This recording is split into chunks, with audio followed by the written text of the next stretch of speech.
આશા worker તથા આશા facilitator બહેનોએ વિવિધ પ્રશ્નો સાથે સુરત કલેક્ટરાલયે પહોંચી ગુજરાત રાજ્ય આશા કર્મચારી સંઘના નેજા હેઠળ આવેદનપત્ર આપી ઉગ્ર રજૂઆત કરી હતી। રાજ્યમાં વિવિધ સરકારી કર્મચારી સંગઠન દ્વારા વિવિધ પ્રશ્નોને લઈ વારંવાર આવેદનપત્ર આપી રજૂઆત કરવામાં આવે છે। મંગળવારે ગુજરાત રાજ્ય આશા કર્મચારી સંઘ દ્વારા આશા વર્કર તથા આશા ફેસિલિટેટર બહેનો વિવિધ પ્રશ્નોના નિવારણ અંગે રજૂઆત કરી હતી। PMJYનું ઇન્સેન્ટિવનું ચૂકવણું કરવું, આશા તથા આશા ફેસિલિટેટર બહેનો દર મહિનાના અંતે તમામ ચૂકવણી કરવી, હાલમાં અલગ અલગ હેડથી ચૂકવવું કરાતું હોય જેને લઈ ગૂંચવણો ઊભો થાય છે, જેથી ઇન્ટેન્સિવ 50% અને 2500નું વધારાનું ચૂકવણી મહિનાના અંતે એક જ સ્થળે થાય સહિતના વિવિધ મુદ્દે રજૂઆત કરી હતી। મારું નામ સ્નેહા રાકેશ બંગાળી છે। હું આંગણવાડી કાર્યકર તરીકે ફરજ બજાવું છું।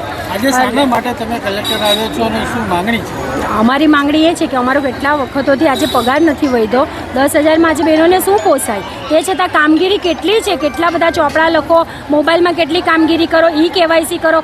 KYC તો વિસ્તારમાં જાય ને તો 4 વ્યક્તિનું કર્યું હોય ને તો એક વ્યક્તિનું બી થતું નથી, અને કરેલું જે KYC છે ને એ પણ પાછું બ્લેન્ક થઈને ફરીથી માંગે છે KYC। કેટલી કામગીરી કરીએ અમે, કે રાશન જે કોઈ લેતું નથી બાલ શક્તિ એ પણ ઘરે ઘરે વેચવા જાય, અમારા મોઢા ઉપર ફેંકીને જાય છે, તો પણ કે વેચો અને કુપોષણ દૂર કરો। આવા નાસ્તાથી કુપોષણ દૂર કેવી રીતે થાય છે? નાસ્તો વિસ્તારવાળા ખાતા નથી, જે બધાને ગાય ભેંસને ખવડાવો છે એ નાસ્તો અમને આપે, તમે કેવી રીતે આ નાસ્તાનું એ કરો? કારણ શું છે? નાસ્તો આવો ખરાબ કેમ આપે? વિસ્તારમાં મીઠી વસ્તુ ખાતા નથી અને વિસ્તારવાળાને પાસે ટાઈમ નથી, કારણ કે ગરીબ વ્યક્તિ છે, સવારે ખાલી એક શાક રોટલી બનાવીને નીકળી જાય છે, અને આ બધી વસ્તુમાંથી સુખડી બનાવો, થેપલા બનાવો, આ બધું બનાવવાનો ટાઈમ નથી। એ લોકો કે અમને રેડીમેડ રાશન આપો, જે પહેલાં આપવામાં આવતું હતું, ઘઉં આપો, ચોખા આપો, જે અમારું સમગ્ર ફેમિલી ખાઈ શકે।